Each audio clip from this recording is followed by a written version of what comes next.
Hi நண்பாஸ், எல்லோருக்கும் வணக்கம். நீங்க பார்த்துக்கிட்டு இருக்கிறது நம்ம சோசியல் ட்ரெண்ட் தமிழ் சேனல். இன்னைக்கு ஒரு அதிரடியான நியூஸோட உங்களை சந்திச்சிருக்கேன். இந்த நியூஸ் அரசியல் வட்டாரத்தையே பரபரப்பாக்கிட்டு இருக்கு. என்னன்னு கேக்குறீங்களா? நம்ம காங்கிரஸ் கட்சி இருக்கே, அவங்க அடுத்த எலெக்ஷன்ல சும்மா போக போறதில்ல, சில கண்டிஷனோட தான் கூட்டணிக்குள்ள இருக்க போறாங்கன்னு தகவல் வந்திருக்கு. ஓகே, இப்போ என்ன மேட்டர்னா, நம்ம தமிழ்நாட்டில் எப்பவும் போல திமுக கூட்டணியில தான் காங்கிரஸ் இருக்கு. ஆனா இந்த தடவை என்னன்னா, சும்மா 4-5 சீட்டோட வந்துட முடியாது. எங்களுக்கு மரியாதை வேணும், எங்களுக்கும் ஒரு பங்கு வேணும்னு ஓப்பனா பேச ஆரம்பிச்சிருக்காங்க. இதுக்கு பின்னால ஒரு பெரிய பிளான் இருக்கான். காங்கிரஸ் 1989ல தனித்து போட்டியிட்டு 26 தொகுதிகளில் ஜெயிச்சாங்க. அந்த 26 தொகுதிகள், அப்புறம் அதுல செகண்ட் பிளேஸ் வந்த தொகுதிகள், இந்த லிஸ்ட்டை எடுத்து வச்சு இந்த தொகுதிகளை எங்களுக்கே கொடுங்கன்னு கேட்க போறாங்களாம்.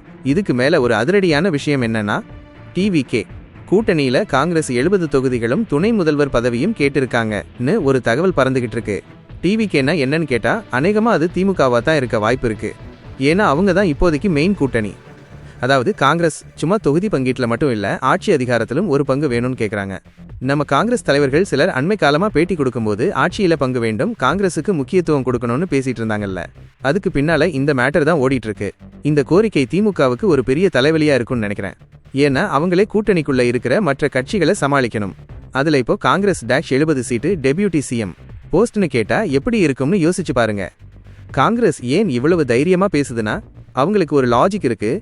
1989ல நாங்க தனியா நின்று ஜெயிச்ச தொகுதிகள் எங்களுக்கு இருக்கு, அங்க எங்களுக்கு ஓட்டு வங்கி இருக்கு. ஸோ அந்த தொகுதிகளில் நாங்க நின்னா கண்டிப்பா ஜெயிப்போம். அதனால அந்த சீட்டுகளை நாங்க கேட்கறது நியாயம்னு சொல்றாங்க. இப்போ இந்த நியூஸ் வெளியானதுக்கு அப்புறம் அரசியல் வட்டாரத்துல பல விவாதங்கள் போயிட்டு இருக்கு. சிலர் இது திமுகவுக்கு பிரஷர் கொடுக்கறதுக்கான ஒரு டெக்னிக்னு சொல்றாங்க. சிலர் இல்லை, காங்கிரஸ் உண்மையாகவே அவங்க நிலையை உயர்த்திக்க நினைக்கிறாங்கன்னு சொல்றாங்க. இதை பத்தி நீங்க என்ன நினைக்கிறீங்க? உண்மையிலேயே காங்கிரசுக்கு 70 சீட்டும் துணை முதல்வர் பதவியும் கிடைக்குமா, அல்லது இது வெறும் பேரம் பேசும் யுத்தியா? உங்க கருத்துக்களை கமெண்ட்ல சொல்லுங்க.